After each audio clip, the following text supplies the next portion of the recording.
I challenge you to ask him to host one of these. Beshear's not going to do it. He's not going to do it. He's not going to host a family-friendly drag show as a part of his campaign. You know why? Because he knows that the majority of people disagree with you too. And he's not going to tank his campaign for you. But please, keep asking him to do it. Because you know what? On the off chance that your pressure puts him in such a hard place that he decides to do it, it'll cause him to lose the campaign. That much I can promise you. Welcome, everybody, to another amazing episode of the Andrew Cooperrider Show. Of course, I'm your host, Andrew Cooperrider. Thank you all for joining me so much. We got some amazing topics to cover today. First, we're going to talk about the Cameron Beshear showdown, of course, that's looming. Everybody's talking about it. We're going to talk about, can Cameron win? What's he need to message on? What's Beshear going to message on? And what we see there moving forward. Additionally, as well, we're going to talk a little bit about the Ford battery plant again through my travels around the state.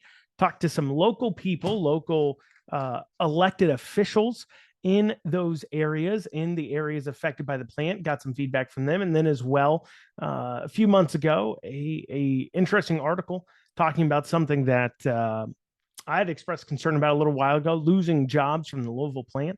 And then finally, we're going to cover a new segment. I think it's probably going to turn into a weekly segment called What Did I Do to Upset the Left This Week? Of course, they got their feelings hurt again by something that I did, and we're going to go over that. But first, before we dig into it, y'all please like, comment, share, subscribe, put that out there. Spread it around. Subscribe if you're on YouTube. Of course, you can always catch this in the audio only forms on all major podcasting platforms, Spotify, Google Podcasts, Apple Podcasts, all those places as well. And thank you all so much for sharing, for subscribing. If you haven't done it yet, once again, please do it. And let's dig into it. So can Cameron beat Beshear? Well, Cameron puts out a poll here just a few days ago.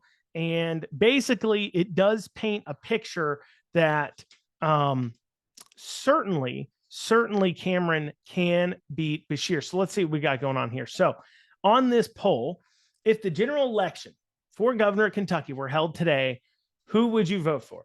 45% of the people said they'd vote for Beshear.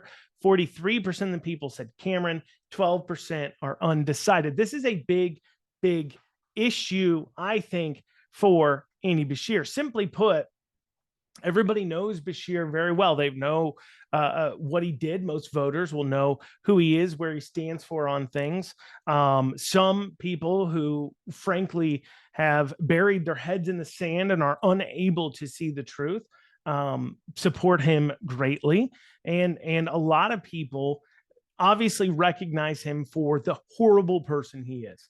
And for those of you who want to defend and say he's an amazing person, we have seen a governor that violates the law. We've seen a governor that put small mom and pop businesses out of business, arrested people for going, attempted to put people in jail for going to church. That was stopped by a court case. These incredible mandates he put in place that, oh, by the way, lacked any kind of scientific belief or meaning that has since have been proven to be untrue. Frankly, somebody who would put forward those kinds of unspeakable things that our government should never do to an individual and then do so and then not even apologize for it when the science has come out and proven what we all know to be true all along, that it didn't work, frankly, out of control. And the fact that people still support that is crazy to me. The fact that people support somebody who would force individuals to take a medical treatment that was built upon falsified ideas, such as all the issues that we're seeing now with that it really doesn't affect others, whether or not you take the treatment. But that's what he was pushing on and would stand up there for months on end every day on TV and tell us that we were literally killing each other because of silly things and pushing things like the masks as well. And as we know from recent data, those original kind of masks, they're pushing the disposable medical masks certainly have shown to have not a whole lot of effect in the studies. Maybe the other masks do, but certainly those that he was pushing do not. So anyways, the point is that it's a big problem for Beshear. People know who he is. Cameron is just now coming out. They've been kind of seeing his message on TV that's been aimed at the Republicans, but now he's going to be putting forward a message into the general. And what should Cameron be messaging on? Well, I'm going to tell you. According to his poll here, he put out there and said, what do Kentuckians care about the most? Inflation, the highest at 32%, public schools, 16%, jobs, economy, 13%. I don't quite know how you ask about inflation and jobs and economy. I don't know how those mesh together. I'd love to see what those questions are, to see how they separated that out. Crime and safety, 10%, abortion rights, 8%, gun rights, 6%. So immigration, 5%, taxes, spending 4%, opioids, drugs, 3%, pro-life 2%. First off, I don't exactly know how accurate it is. I think the drug issue concerns a lot of people, but they're talking about inflation. And obviously there's small things that you can do to affect inflation. But one of the things, and this goes into a part of the problem we're seeing in our politics. And one of the things I think Cameron going up against Beshear is going to have troubles with, because frankly, Beshear is going to message heavy on the jobs. In fact, let's take a look at what Beshear's first campaign video, he just put it out, it's a minute long. Let's take a look at it and see what it says. Kentucky is a special place. I see it everywhere I go. People putting aside their differences and looking out for each other. We've been through a lot these past 4 years, and some days have been tougher than others. But I will always show up to help the people of Kentucky, working to make sure our kids and grandkids have a bright future here, bringing thousands of good-paying jobs to the Commonwealth, 46,000 more jobs than before the pandemic, clean drinking water to folks who've been overlooked and underserved, and making sure communities across Kentucky have what they need to recover from natural disasters. My granddad and great-granddad were preachers in this church. It was flattened by the tornadoes. But when Kentuckians get knocked down, we get right back up again, and we rebuild stronger and better than before. I will never stop showing up and working for the people of Kentucky. So as you can tell with that campaign ad, he's going to push heavy on these jobs he's created. And understand, these jobs he's created, he didn't create these jobs. He confiscated hundreds of millions of dollars of wealth, essentially from our citizens, or at least the government has confiscated wealth from citizens in the form of taxation, and has decided to hand that out to whatever private companies Beshear sees fit. And so really, he's going to stand up there and talk about how great he is at redistributing our wealth, taking it from us and then giving it to, of course, some of the biggest, most successful companies amongst us, to the tunes of over $500 million since he's been in office. And so what's crazy to me, and it's always so crazy to me to hear the left, who supposedly cares all about the little guy and really hates to see all this horrible things going on. I mean, we hear Bernie Sanders talking about, oh, the poor little guy, then sit around and advocate and campaign on the fact that they redistribute our wealth, giving it to the richest amongst us. But putting that to the side, he's going to hit upon the jobs. He's going to hit upon the money that he's handed out. Keep in mind, once again, our money, our taxes, he's just handing it out, claiming it's a great success story for him, something that you find kind of gross, shows how they think about government when they talk that way. That's what he's going to message on. So what does Cameron need to do to hit him back? Well, Beshear's going to attempt to come across as this super moderate, normal guy. He is not super moderate. He is very far left. Understand, he is very far left. He vetoed every single abortion bill that came across. He vetoed the bill to stop gender transitioning surgeries on minors. He expressed support for having minors at drag shows, which of course, those are sexualized performances. And he's continued to promulgate education policy that locks parents out of the classroom and pushes those ideas forward. He is very far left. So how is Cameron going to do it? Well, first, you're going to see Cameron trying to attach him to Biden. According to Cameron's poll here, Biden has a very unfavorable view with Kentucky. Not a great shocker. Trump ran away with this state in 2020. So it's not a big surprise that Biden has such an unfavorable view with Kentuckians. So they're going to attach Beshear and Biden together. That's going to be one way they're going to really go at it. And then the other way they're going to try to message on is they're going to talk about some of the downfalls. You'll probably see Beshear trying to take account for some of these other things like the handing out of money for sewer projects and saying, look, Beshear didn't do that. The Republican legislature did, yada, yada, yada. And then you're going to see him hit him on the mandate stuff. You're going to see him hit him on churches. You're going to see him hit him on shutting down small mom and pop businesses. You're going to see him hit him on the mask mandates. You're going to see him be hit for that, certainly as well, coming out of the Cameron campaign. Those things are just not very popular items here in Kentucky. And he's going to remind the citizens about how crazy Beshear got and how power hungry he was and how much he didn't listen to people. But there is something that I don't know if they're going to message on, but they should. Something that I know they should message on, which is, of course, going back to these social issues, such as the as I brought up earlier, the kids at drag shows, but also too as well hitting on these out of control, crazy ideas that we're seeing promulgated forward. That is the number one reason why rural Kentuckians are running away from the Democrat Party. Those rural Kentuckians that Beshear's going to have to grab. In fact, that's a big, giant problem Beshear's going to have. He's got a rural group of people who may vote Democrat, but have been scared away from it because of how crazy far to the left they are. And then you've got a group of people who are very, very, very far left in the cities that will demand that Beshear message on these things, or they might be able to get their act together and get people to not attack them on that. But we're going to talk about that here in a second. So it's certainly going to be interesting to see how this plays out. But another factor is going to be, how does this Louisville plant play out over the course of this campaign over the next 6 months? The Ford battery plant. And you may be asking, what do I mean by that? Well, in my travels around the state, I've talked to a lot of the local mayors and judge executives in those counties dealing with this Ford giant battery plant that the Kentucky taxpayer gave over $500 million to Ford to build. $410 million to Ford to build. And things are not all peachy. First off, there was no money in the appropriation to help these local counties and city governments improve their infrastructure to handle the influx of people and business they're going to be seeing as well. And then the other problem is there's no housing. There's nothing. They are throwing this up with no housing, nothing there in place.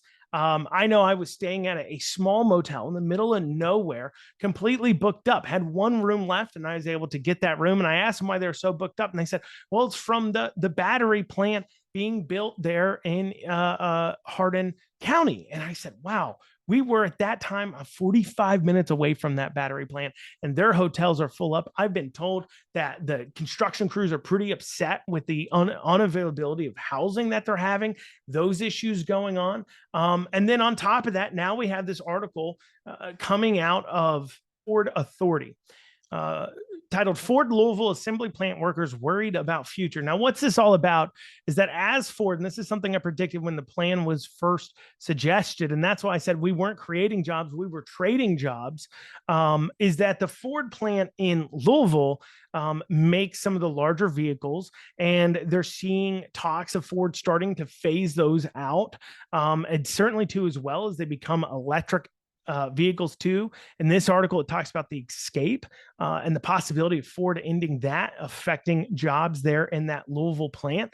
And that issue will continue to loom. That what do they do as they're attempting to go more electric? But then another issue may be a giant pushback that happens when things stop going electric. And what I mean by that is we're already seeing warnings of rolling blackouts as they're pushing more electric vehicles down people's throats. And then additionally as well, we're also seeing Ford losing $3 billion every year on their electric vehicle pushes. The only reason they can afford to do it is because the governments, whether it's the state governments like ours, giving them hundreds of millions of dollars, the federal government's giving them hundreds of millions of dollars in order to continue pushing forward these green technologies. That's the only way they're staying in the black on these projects. And frankly, especially if we see Joe Biden lose in 2024, those subsidies, those spending ideas from the federal government, we may be seeing cut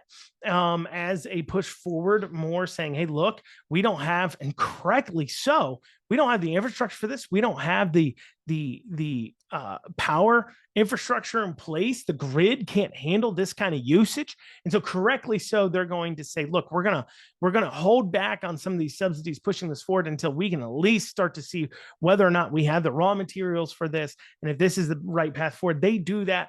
Ford may have a lot of issues in their electric vehicle march that they're making, and that could greatly affect Kentucky, especially if they've already cut some jobs there at the Ford Louisville assembly plant as well. And then finally, what did I do to upset the left this week? Well, let me tell you, they're real upset at me, real upset at me. Let me show you here what I tweeted out that got them just in a little bit of a tiffy. So I tweeted out this wonderful little post. So Beshear had unveiled his official portrait, which is kind of odd to do. Normally you do that not at this point if you're expecting especially to win a second race. But anyways, he unveils this official portrait, and we did a less than stellar, of course, is quick on the go. It wasn't supposed to look great. A Photoshop of taking that portrait, taking out the background and putting them in with a group of drag queens. And what's funny is this picture, apparently there's some drag queens in Kentucky in this picture. I literally just searched drag queens and grabbed a photo. And so I threw him in there. It says Beshear unveils his official portrait. At the top, it says, I mean, they are his #1 fans. Well, you would think that I just stepped on all these people's kittens. They may be looking at that, wondering, why are they so upset about this? Well, remember what I said earlier on. I had stated that this is an issue for Beshear. In fact, let's take drag shows in particular. Now, the majority of Americans don't think drag shows shouldn't exist. I personally don't care what you do, as long as you're not affecting minors, of course. And this becomes an issue because they have a real hard time of parsing this out. Just because I don't think that transgender people are necessarily mentally very healthy in believing they're a different gender than what they were born as, just because I don't personally think drag shows are a fantastic idea and don't attend them, doesn't mean I think you should be thrown in jail for partaking that. This is something the left has a hard time with, because they'll always attack you if you express a viewpoint such as, I disagree with this. They will say, oh, well, I thought you were for small government liberties and freedoms. I am. I can just personally disagree with you, but the difference is I don't want my government to do anything about it.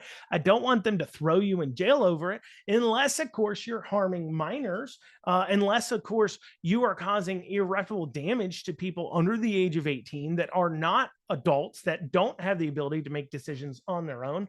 And what I mean by that is like dragging kids to a drag show that is a sexual performance. You can try to spin it however you want, but it's true. And you know what? The majority of people agree with me to a large degree. In fact, even amongst registered Democrats, only, according to polling, only 25% think kids should be allowed to go to drag shows. Only 25%.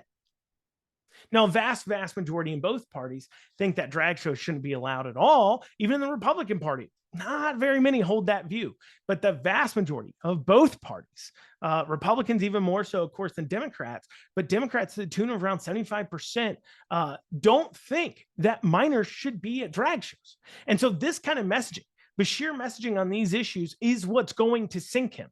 That's why they're so upset about it. There was nothing actually to be upset about what I posted. Beshear does like drag queens. So what's the problem there? But yet they freaked out. Let me show you some of these comments here. I just picked up a few that I thought was pretty funny. One of which was this individual here named Snow Cone. Says, what a pathetic loser you are, talking about me. Andy is practicing Jesus's teachings, not the perverted, convoluted abomination you and your cult think is Christianity.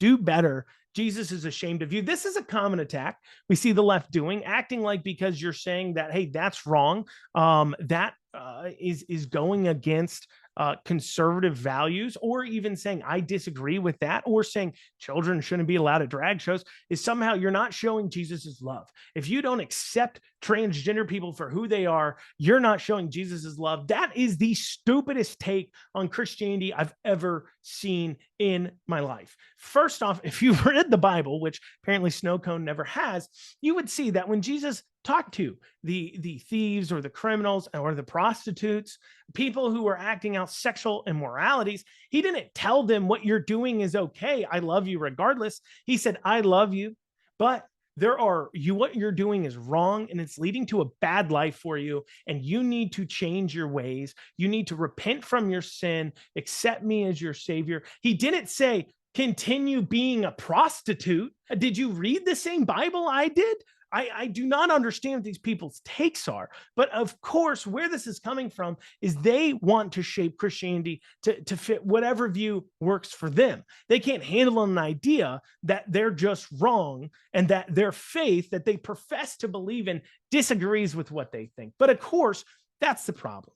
They think it is somehow in Jesus's teachings to sit there and tell a bunch of people who are acting out sexual immoralities that's okay. You do that and you keep doing that. Jesus loves you. And if I don't love you for that too, I'm not acting out Jesus's teachings. That's not what Jesus said.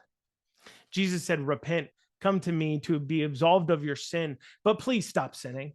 Okay. And to sit there and say you're good to do no matter what, you're not telling them stop sinning. Now, what's funny too, as well, is as people kind of freaked out about this, the other thing, let me show you this here. And somebody had tweeted this to mention that this is not too far from the truth. Here we have a bunch of individuals that were up at the Capitol, obviously protesting for the right for young boys and girls to chop off their genitalia, which is what they were protesting for, because the bill being passed would have stopped children from changing genders. They're up there protesting it. They grab a picture of Andy Beshear. So obviously, me putting them in that photo, not that far off from the truth. That's what we see going on. Andy Beshear loves that stuff. That's who he is. But and very upset about it though.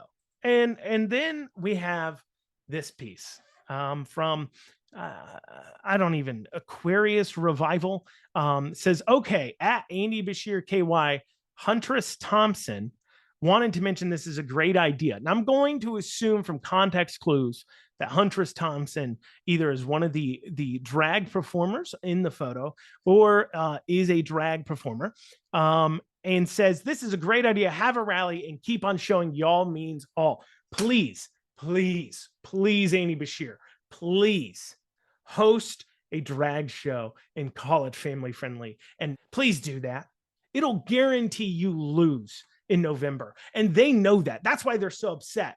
And if you don't think it's true, and if you crazy far left people who think that in your bubble, ignoring the data, ignoring the fact that the majority, vast majority of people don't think children should be at drag shows, if you want to see Andy Beshear follow through on his beliefs, please, I challenge you to ask him to host one of these. Beshear's not going to do it. He's not going to do it. He's not going to host a family-friendly drag show as a part of his campaign. You know why? Because he knows that the majority of people disagree with you too. And he's not going to tank his campaign for you. But please keep asking him to do it. Because you know what? On the off chance that your pressure puts him in such a hard place that he decides to do it, it'll cause him to lose the campaign. That much I can promise you. That much I can promise you. So once again, to Aquarius Revival and Huntress Thompson, I need you to call Beshear up every single day and demand that if he really supports you all and if he really wants your votes, he will host this drag family friendly, which is, there's no such thing as a family friendly drag show. Once again, should be illegal. The fact that it isn't is a travesty. But anyways, keep burning him up to host one of these. In fact, tell all your other LGBTQ people that love this kind of stuff, this kind of perverted garbage, please tell them that if Beshear doesn't host one of these, none of y'all should show up to the polls. And keep letting Beshear know that he needs to host one or you guys aren't showing up. Because you know what? I think you're going to find out the truth, something you know deep down. that you're wrong. You're in the wrong on this issue. You know you are. You can't explain why you want kids out there other than sick perversion. And frankly, I think you know that society's not with you on this, no matter how much you want to scream and yell and call me or others a bigot for calling you out on this. You know that we're right. But please, prove us wrong. I ask you, bother Beshear up. See if you can't get his campaign to host a nice public event for y'all. I think it'd be a wonderful move for you all to do that. It'd certainly help out the Republican candidate Daniel Cameron win in November, because you'll be showing just how far left Beshear truly is. Well, thank you all so much for joining us today. Once again, please like, comment, share, subscribe, push this out there. I really appreciate your time. Appreciate you listening. Have yourself a wonderful, wonderful day.